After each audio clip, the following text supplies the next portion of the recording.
The Blind Gun, A Tale of the Wild West, Part 1, The Legend Before the Darkness. The town of Red Rock Flats had a way of swallowing men whole. It sat in the throat of a canyon that the Comanche once called Tsibita-i, the place where the wind forgets to stop.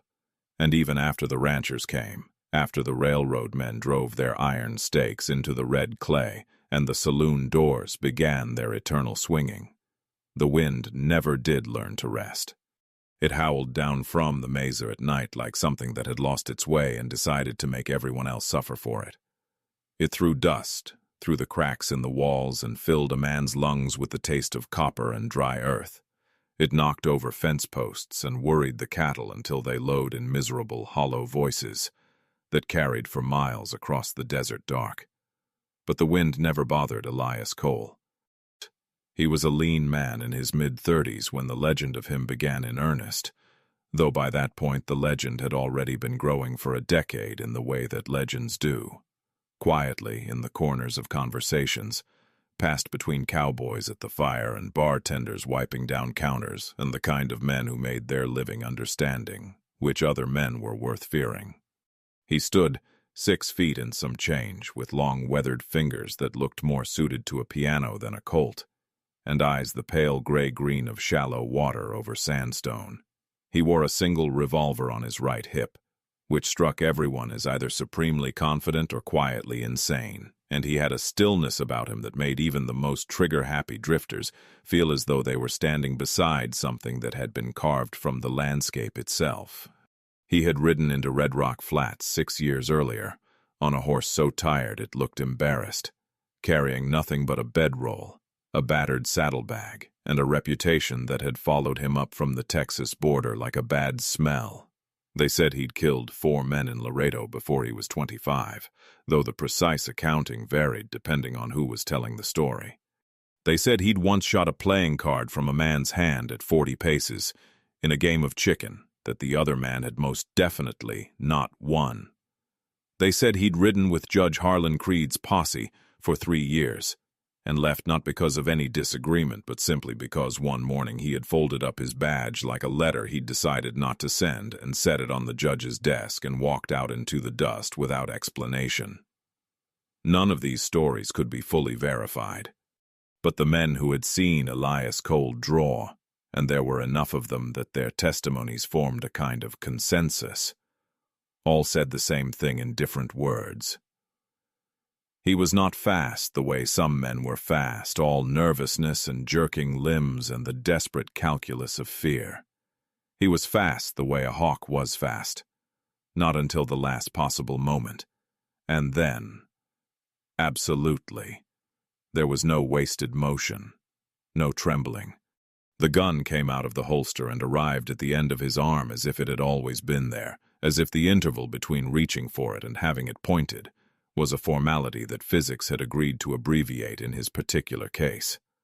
More importantly, and this was what the stories always came back to eventually, he never missed. Not once. Not at any distance that mattered. There were men who were fast and inaccurate, which made them dangerous in the way that a runaway wagon was dangerous. There were men who were accurate and slow, which made them useful at a shooting range and nowhere else. The rare ones, the ones who accumulated legends, were those in whom speed and accuracy had reached some alchemical synthesis that defied the ordinary arithmetic of human capability. Elias Cole was such a man, and he seemed barely aware of it, which was perhaps the most unsettling thing about him. He had settled in Red Rock Flats because it suited him. He took a small house at the eastern edge of town, with a view of the canyon wall and the long shadow it threw in the afternoons, and he made a modest living doing what the town required of him, keeping the peace. Sheriff Amos Decker, a broad-shouldered man of 50 with a white mustache and the patient eyes of someone who had learned that most problems solved themselves if you left them alone long enough, had offered him the deputy's badge within a week of his arrival. Cole had accepted it, with the same quiet lack of ceremony with which he seemed to accept most things. For 6 years he wore that badge, and for 6 years, Red Rock Flats was, by the standards of the Wild West, a remarkably orderly place. Men still drank too much and said things they shouldn't, and occasionally one of them would push back a chair and go for iron. But the outcomes of those incidents were predictable enough that they stopped being occasions for excitement and became more like natural phenomena. Thunderstorms that passed quickly and left everyone a little wetter and wiser. Nobody was killed. The word spread, as these words do, and the more serious varieties of violence, the robberies and rustlings and organized criminal enterprises that plagued other settlements, tended to give Red Rock Flats a wide berth. Cole himself was not a violent man, which was the peculiar paradox at the heart of him. He preferred coffee to whiskey, kept a small vegetable garden behind his house that he tended with genuine attention, and had a habit of reading that the cowboys found vaguely suspicious. He did not seek out confrontation. He did not cultivate the swagger of a man who wanted to be known for what he was. If you didn't know him, you might walk past him on the street and see nothing more than a quiet, weathered man going about his business with the unassuming economy of someone who had long since stopped needing to prove anything. But you only had to watch his eyes once to understand that something was different about him. Those pale eyes moved through the world the way a surveyor's instruments moved across terrain, taking constant, precise measurements of distances and angles, cataloging threats and egresses and the particular weight of stillness when it was about to break. He was always watching, even when he appeared not to be. Especially then. That was the Elias Cole, who existed before the night that took his sight. Part 2. The night of the duel. The man who came for him was named Harlan Doss. He arrived in Red Rock Flats on a Tuesday in late September, when the heat had finally begun to release its grip on the land, and the evenings carried the first whisper of the coming winter. He rode a big black stallion and wore 2 guns and a coat that was the color of a bruise, and he had with him 3 men who wore the flat, waiting expressions of professional violence. The town knew immediately, in the way that towns know these things, by the sudden silence of dogs and the instinctive migration of children toward doorways, that something serious had arrived. Doss was 32 years old, and had in the preceding 5 years killed 7 men in documented gunfights and an uncounted number in the more ambiguous circumstances of the frontier. He was from Abilene originally, the son of a cattle broker, and had spent his youth in the company of hard men, learning the particular grammar of violence that the West demanded. He was not unintelligent. He had the kind of face that inspired confidence in people who hadn't known him long enough to understand that the confidence was misplaced. Handsome in a deliberate way, with dark eyes that conveyed attention without warmth. The reason he had come for Cole was a matter of business and, more importantly, ego.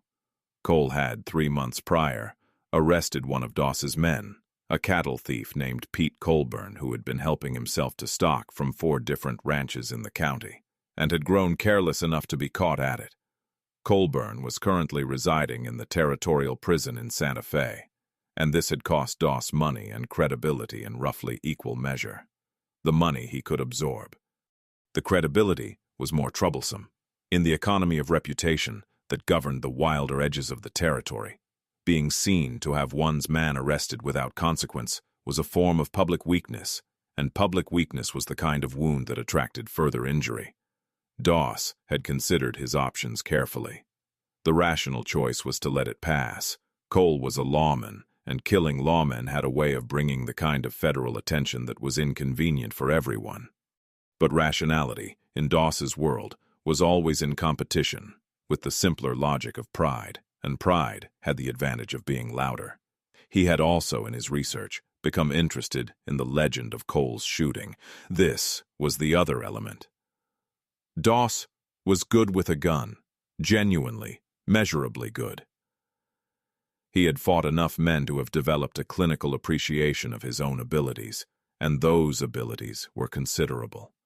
And yet wherever he went, in whatever company he kept, the name of Elias Cole came up eventually as a kind of ceiling.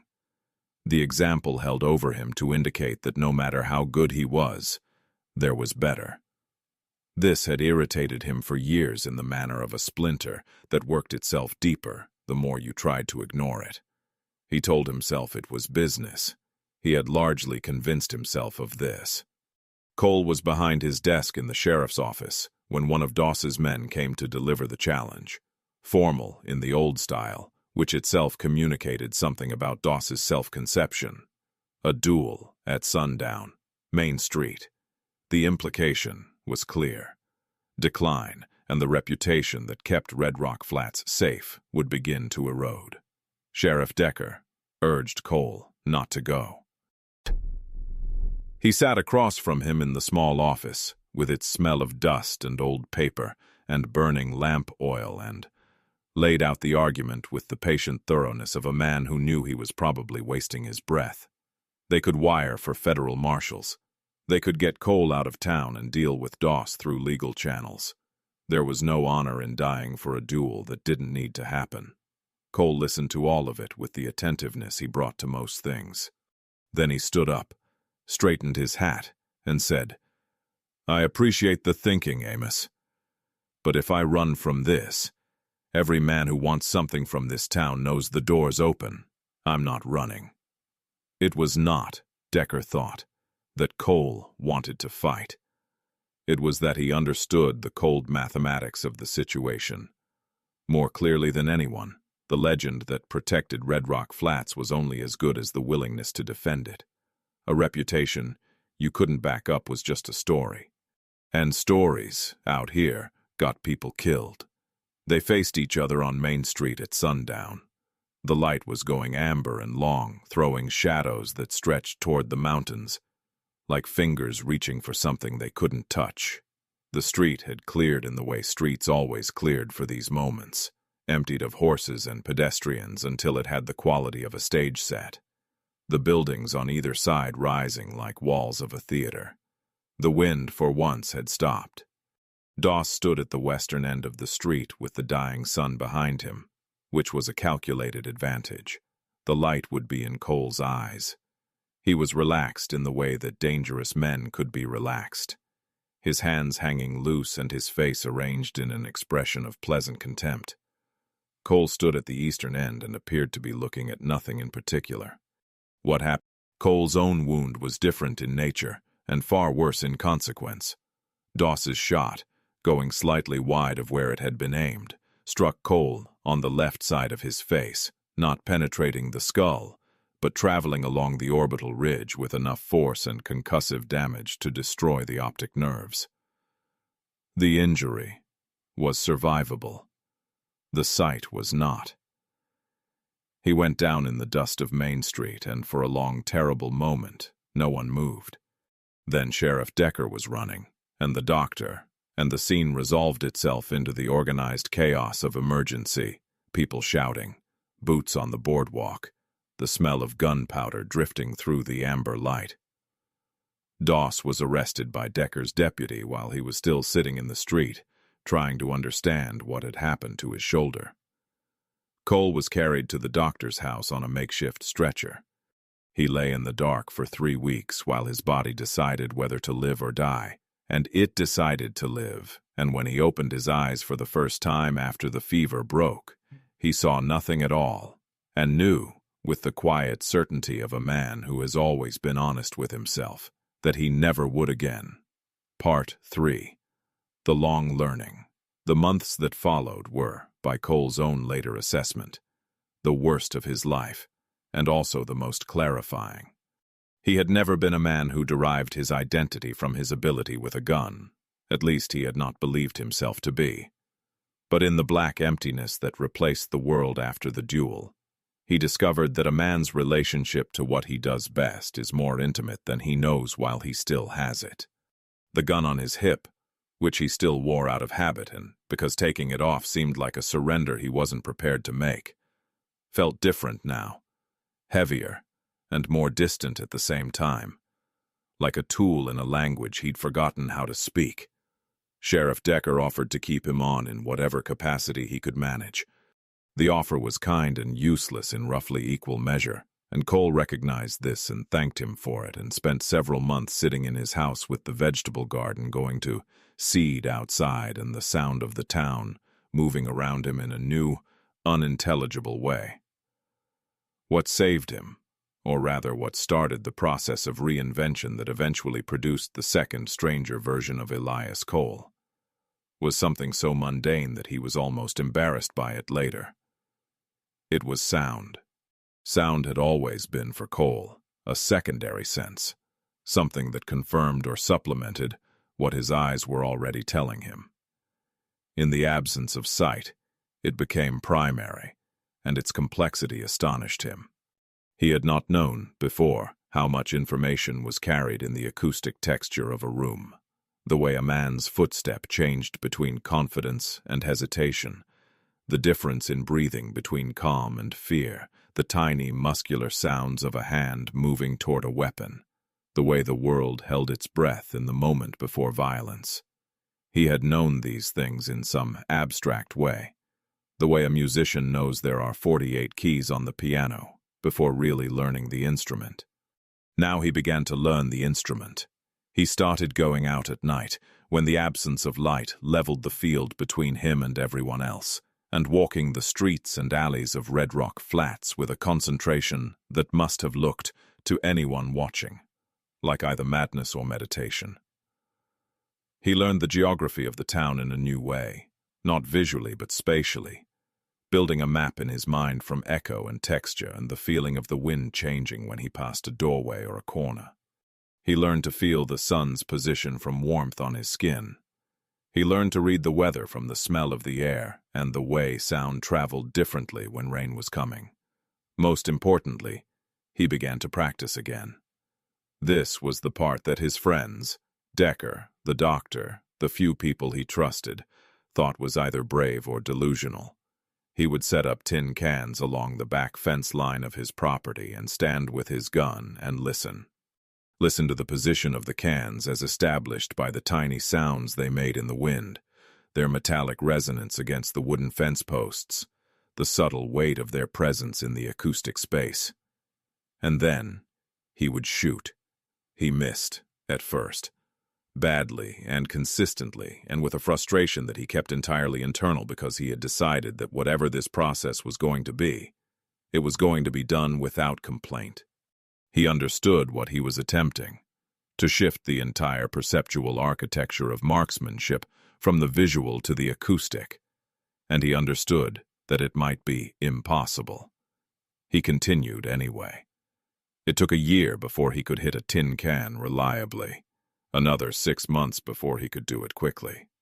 By the end of the second year, people in town who knew what he was doing, and word traveled, because it always did, would sometimes hear the shots from the back of Cole's property in the early morning and stand still on the street for a moment, counting them, and then continue on their way, with a particular expression that was not quite hope and not quite awe, but something in the neighborhood of both.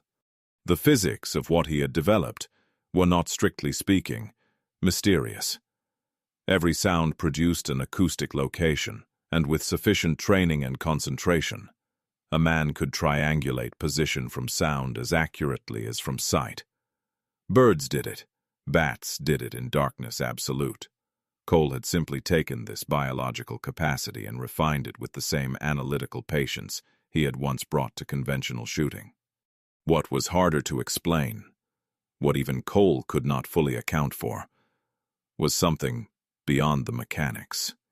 In the absence of sight, his other perceptions had sharpened to a degree that unsettled him and would later unsettle others. He could read a room he'd never seen from the moment he walked into it, its dimensions from echo, its occupants from breath and weight, and the particular social acoustics of where people stood relative to each other.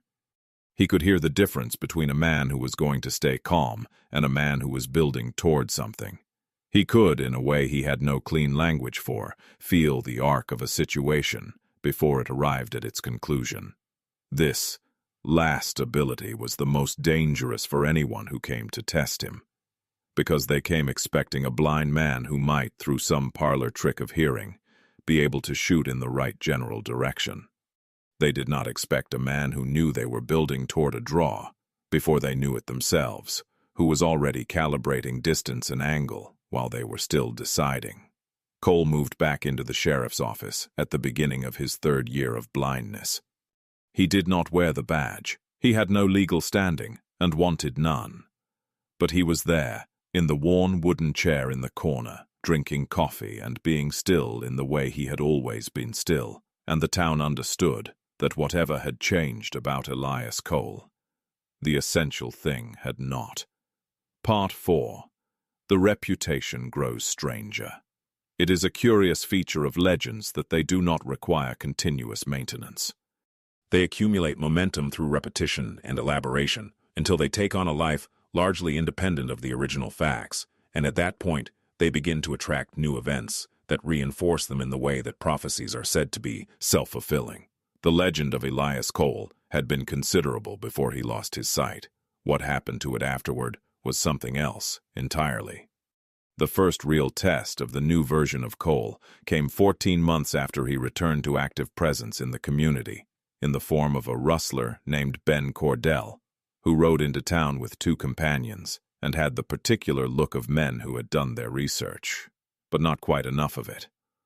Cordell had heard that the famous Gunfighter of Red Rock Flats was blind. He had heard this and understood it as an opportunity, which was the reasonable interpretation. What he had not heard or not believed were the subsequent reports, fragmentary, second-hand, delivered with the kind of hedging uncertainty that attends stories that seem too strange to be straightforwardly true, about what Cole had become in the years since the duel. They came into the saloon in the early afternoon, the 3 of them, in the way that men who want to make an impression come in, taking up space, speaking loudly, letting the room adjust itself to their presence. Cole was not in the saloon. Cole was in the sheriff's office 2 doors down, drinking coffee and listening to the town the way a doctor listens to a patient's breathing. He heard the change in the saloon before anyone came to tell him. The particular acoustic shift that happens when a room goes carefully, collectively quiet. Not the emptiness of desertion, but the compacted silence of people trying not to draw attention to themselves.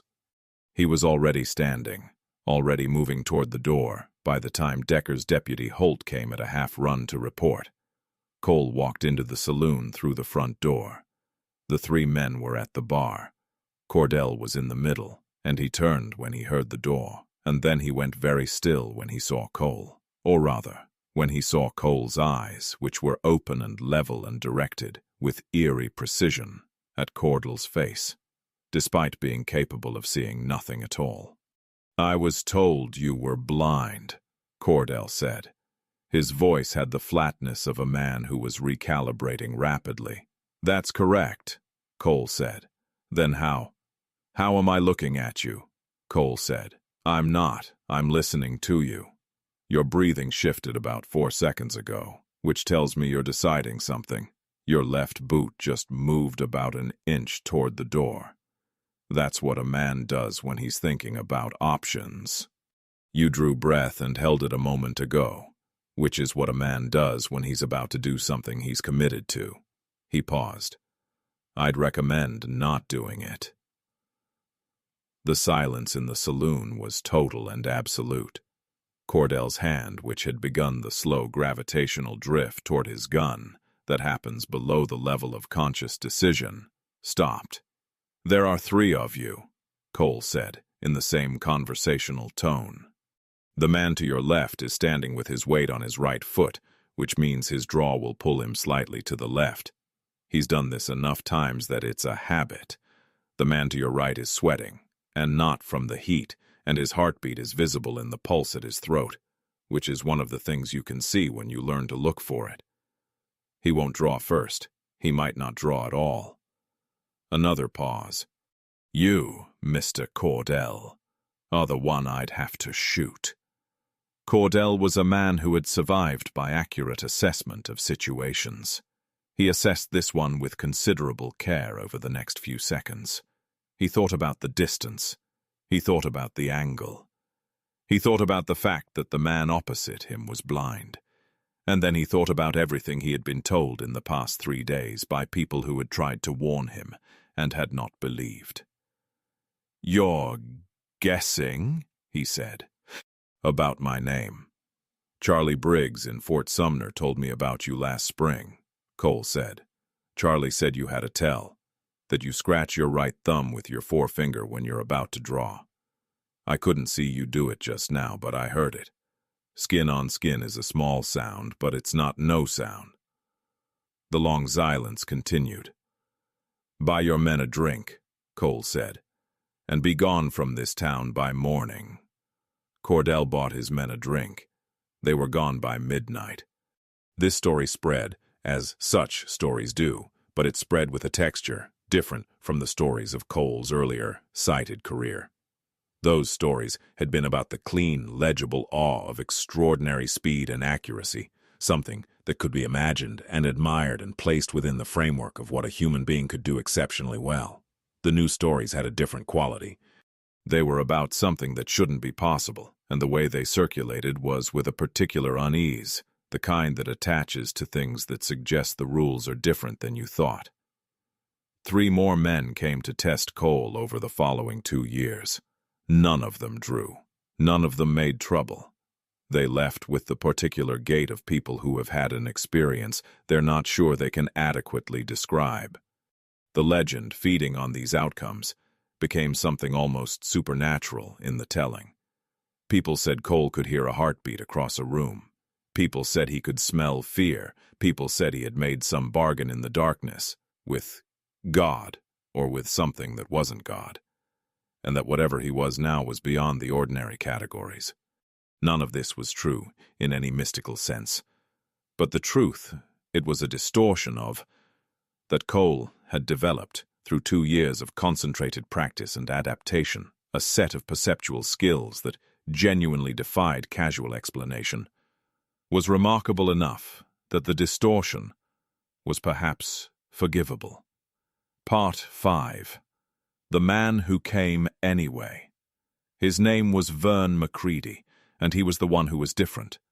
He rode into Red Rock Flats alone, on a gray horse, in the first week of November, when the wind had a real bite in it, and the mountains to the north were showing white above the tree line. He was 35, lean and dark-complexioned, with a scar along his jaw that had the particular geometry of a knife wound. He wore one gun, like Cole, which was either coincidence or a statement. Decker noticed him within an hour of his arrival, which was Decker's habit, cataloging arrivals, particularly those who had a particular quality of purpose to their movement, a directedness that distinguished them from the usual transient population of drifters and travelers.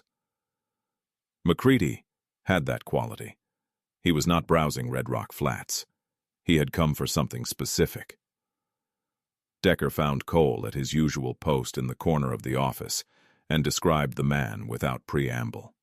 Cole was quiet for a moment. "Did he go to the saloon?" "Yes. Asked about you directly. Asked if you were still in town." "What did they tell him?" "The truth." Cole nodded. "How did he react?" "That's what I couldn't read," Decker said. "Most men who come asking about you, when they hear the full story, the blindness, the rest of it, they either get that look where they've decided to leave, or they get the other look where they've convinced themselves it can't be as advertised." McCready didn't look like either. He just listened to everything and said thank you and went to get a room. "He's not here to fight me," Cole said. Decker looked at him. "How can you know that from here?" "I can't entirely. But the men who come to fight have a quality of urgency. They want to resolve the situation. Men who take a room are thinking longer term." He paused. "There are other reasons to seek out a man." McCready came to the sheriff's office the next morning at 9, which was when Cole was there and Decker was making his morning rounds. He knocked on the open door, which was a formality that immediately distinguished him from most of the people who passed through it. "Mr. Cole," he said. Cole's head turned toward him. "Come in, Mr. McCready. Shut the door if you like." McCready came in. He shut the door. He sat in the chair across from the desk. Not directly, but at a slight angle, which was what someone did when they wanted to be able to see the door. An old reflex.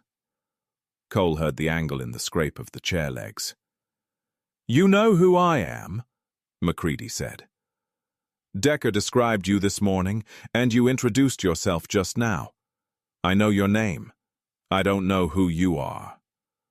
"I heard about you a long time ago," MacCready said. "Before the duel. I heard about you and spent 6 years trying to get fast enough that the idea of coming to find you wasn't suicidal. And now," Cole said, "and now I've got a different problem." MacCready's voice had a dryness that might have been humor, or might have been something that had come to resemble it. "I came here intending to challenge you. That was the plan. I've been building toward it for 6 years. I knew about the blindness. Everyone does. And I told myself it was still worth coming because the reputation you carry would make it worth something to beat you. Even the blind version." He stopped. "Then I got here and started asking questions, and I heard things that made me rethink the mathematics considerably." Cole said nothing. "They say you've shot 12 men since you lost your sight," MacCready said. "I haven't shot 12 men," Cole said. "I've drawn my weapon 3 times in 2 years. All 3 occasions resolved without shots fired." "That's not what the stories say. Stories exaggerate. That's their purpose." MacCready was quiet for a moment. "I watched you walk into the office this morning," he said, "from across the street. You moved like a man who knows exactly where he is and exactly what's around him. You came down the boardwalk and you stepped over a loose board, the second one from the north end of the office, without breaking stride, and you didn't feel for it with your foot first. You just knew it was there." "I've been walking that boardwalk for 8 years, Cole said. "I know every board." "That's not all." MacCready leaned forward slightly. "When I knocked on the door, I'd been standing in the street, watching for about 2 minutes. You were sitting with your back to the door, from what I could see through the window. But you said my name before I said it. The sheriff only described me by appearance, which you can't see." "So how did you know?" Cole was quiet for a moment. There was something almost like amusement in the set of his mouth. "You have a particular walk," he said at last. "Heavy on the right heel, a slight drag on the left boot, old injury maybe, or just habit. I'd been hearing you on the boardwalk for about 40 seconds before you knocked. The sound pattern was distinct enough that I connected it to the description Decker gave me. You can tell who a person is from their walk. From their walk, their voice, their breathing, their weight distribution. People are acoustically unique, Mr. MacCready. In much the same way they're visually unique. We just don't normally pay attention to it." MacCready was quiet for a long time. "I'm not going to draw on you," he said, finally. "I know," Cole said. "Not because I'm afraid of losing." He paused. "Because I'm afraid of winning, and I've never had that problem before." This, Cole had not expected. He was quiet for a moment with it. "If you beat me," Cole said slowly, "you'd carry that for the rest of your life. You beat a blind man. That's part of it." MacCready's voice had shifted slightly, not softer exactly, but more honest in the way that voices got when the performance was abandoned. "But it's more than that. I've been watching you for one morning, and I can already tell that whatever you've become since the duel, whatever that process of learning in the dark made you into, it's not something I want to destroy. It would be like—" He searched for the word. "Like shooting something rare." The office was quiet with just the sound of the wind outside and the distant voices of the town beginning its morning. "I'd like to ask you something," MacCready said, "if you'll permit it." "Go ahead. What's it like, shooting without seeing?" Cole considered the question with the seriousness it deserved.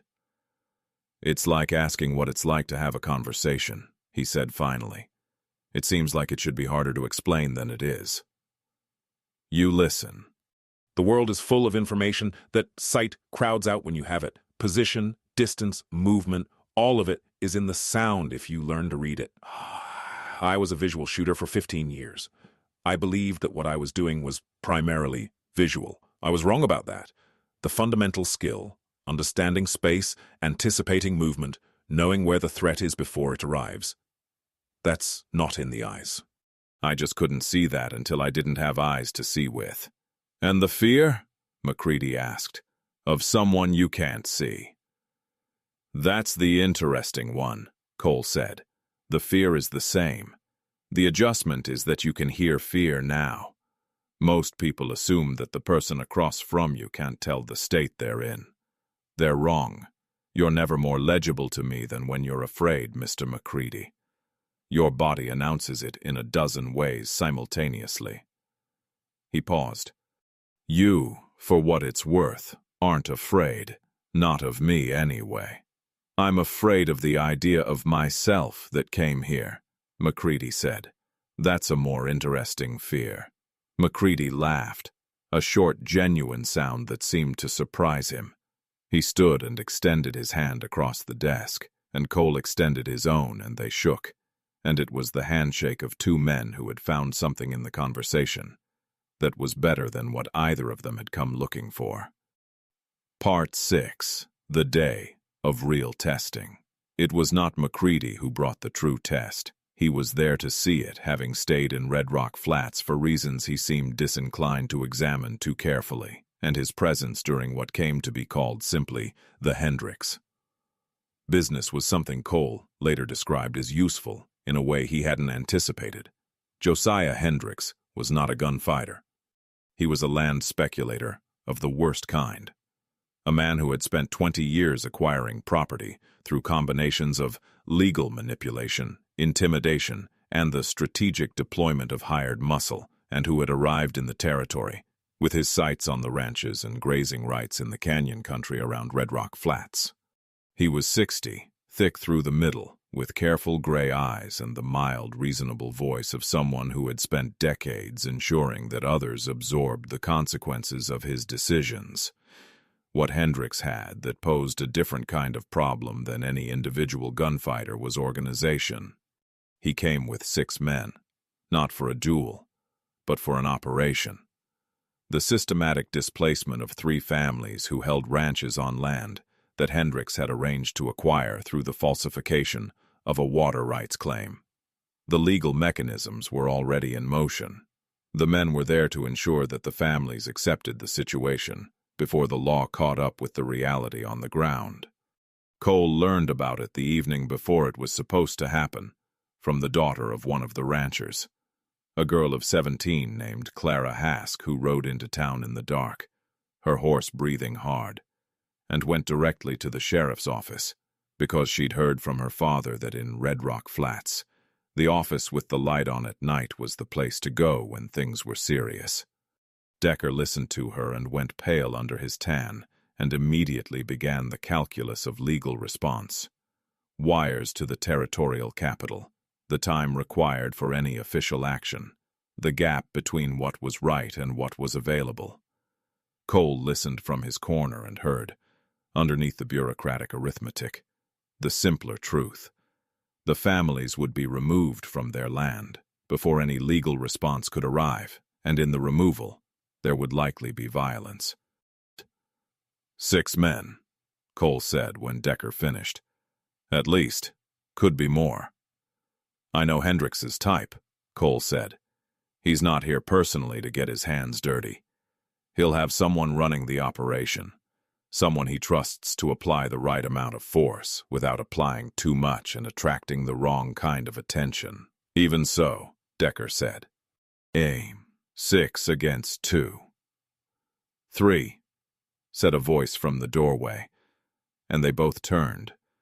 Decker visually, Cole by sound, toward McCready, who was leaning against the frame with his arms crossed and the expression of a man who has made a decision and is slightly annoyed at himself about it. What followed was, by the accounting of later tellings, one of the stranger tactical operations in the history of that particular region.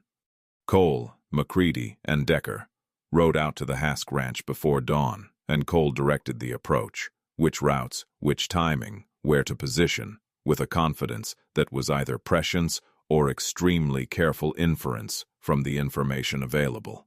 He placed himself, specifically, at the southeastern corner of the main barn, which he had visited twice over the years and whose acoustic properties he had filed away, with the same automatic attention he brought to all spaces. When he spoke clearly and without drama. The water rights claim was fraudulent. The territorial office had been notified, and the men currently standing in the yard had two choices: lay down their weapons and ride back to wherever they'd come from, or escalate the situation into something that would end their freedom, if not their lives. The man running the operation for Hendricks was named Cutter Voss, a former Army sergeant with a practical, professional intelligence about violence that had kept him employed and alive through 30 years of the frontier's worst moments. He looked at the situation: a blind man in a barn corner, an aging sheriff, and an unknown quantity of a stranger, positioned somewhere in the pre-dawn shadows. He ran the arithmetic. He ran it twice, because the blind man part was complicating the calculation in ways he found genuinely unsettling. "You can't see a damn thing," Voss said to Cole. Not a taunt, but a statement in search of verification. "Correct," Cole said. "I can hear you breathing at this distance. I can hear the man to your left shifting his weight. I can hear the man behind you and to your right unsnapping his holster." A slight pause. He looked at Cole one more time, with the particular expression of a man storing something in his memory for future reference, and then he turned and told his men to mount up. They rode out, and Clara Hask's family came out of the house, and the sun came up over the canyon wall in the long red light of a mountain morning. Hendricks's claim was investigated and found fraudulent 6 weeks later. The families kept their land. Voss, it was later reported, told people in 2 different saloons that he had walked away from a blind man and that he would do so again 100 times and not feel diminished by it. This story reached Cole secondhand via Decker, and Cole received it with the small, rare smile of a man who understood its actual meaning. Part 7. What Remains Winter came to Red Rock Flats with the indifferent thoroughness it always brought to the high desert. Hard cold and occasional snow and the long, quiet evenings that pressed in on the edges of the day. Cole's garden was given over to the frost, the beans and squash dried on their vines, and the whole plot lying dormant under the occasional light cover of snow. He spent the evenings reading, or having things read to him when someone was willing, and continued his morning practice at the back fence. McCready stayed through the winter. He had no compelling reason to leave, and a growing number of reasons, less easily articulated, to remain. He and Cole developed a friendship, built in large part on the shared recognition that they were both, in their respective ways, men who had been shaped by violence and were now living in some ongoing negotiation with what that had made them. They talked in the evenings, long, circuitous conversations that moved through the geography of their lives with no particular destination. And in those conversations, Cole was more forthcoming than he had been with almost anyone in the years since the duel. He talked about the blindness, not as loss, or not primarily as loss, but as a kind of reorganization. The world had not gone away. The information was still there. He had simply been forced, by the removal of the dominant channel, to learn to receive it through the others, and in doing so, had discovered that the others were carrying more than he had ever realized. "Sight is a kind of arrogance," he said once, in a way that surprised even himself. "When you can see, you believe you know what's in front of you, and you stop listening. I think I understand more of what's around me now than I ever did before." McCready, who had spent his life preparing for a confrontation that had never happened, was quieter about his own reckonings but arrived at them nonetheless. The 6 years of preparation had built him into a formidable gunfighter. They had also built him into a man defined by a single objective that, upon being relinquished, left a vacancy. He was 35 and had never thought much about what came after the duel that was supposed to cap his career. He found himself in the company of Cole and Decker and the daily texture of Red Rock Flats, thinking about it in ways that were less uncomfortable than he had expected. He took a job helping one of the ranches in the spring, not because he needed the money exactly, but because he needed the weight of work in his hands and the structure of days with a purpose that wasn't instrumental toward violence. He was not particularly skilled at ranching and became adequate at it through the same methodical application that he'd brought to gunfighting, and this itself was a kind of revelation that the discipline was transferable, that what he had was not merely a killing skill, but a capacity for concentrated improvement that could be directed at anything. Cole watched this, or listened to it, with the quiet satisfaction of someone who had made his own unwilling journey through transformation and could recognize the shape of it in another. Epilogue. The legend continues. 5 years after the duel, a journalist from Denver came to Red Rock Flats to write a piece for his paper's Sunday edition about the famous blind gunslinger of the Canyon Country. He was a young man, 26, who had grown up on dime novels and arrived with the gleaming eyes of someone who expected to encounter mythology made flesh. Cole received him courteously and answered his questions with the patient precision of someone who had made peace with being misunderstood. The journalist asked whether it was true that no one had drawn on him in 5 years. "No one has drawn on me since the Cordell incident," Cole said. "That was over 3 years ago. Don't they think you're vulnerable, being blind?" "Some of them think that," Cole said. "Some of them come here intending to test the vulnerability. They change their minds." "Why?" the journalist asked. "What changes their minds?" Cole thought about this for a long moment. Outside, the wind was moving through the canyon with its usual persistence, and the town was making its mid-morning sounds, horses' voices, the ring of the blacksmith's hammer from 2 streets over. "I'll tell you what I tell anyone who asks," Cole said.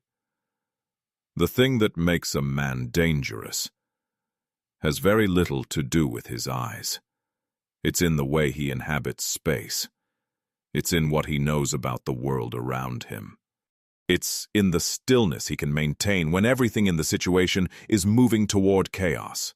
He paused. "I was good with a gun when I could see. I became something different when I couldn't. Whether that different thing is more dangerous or less dangerous is a question that no one who's come here looking for an answer has been willing to test to completion."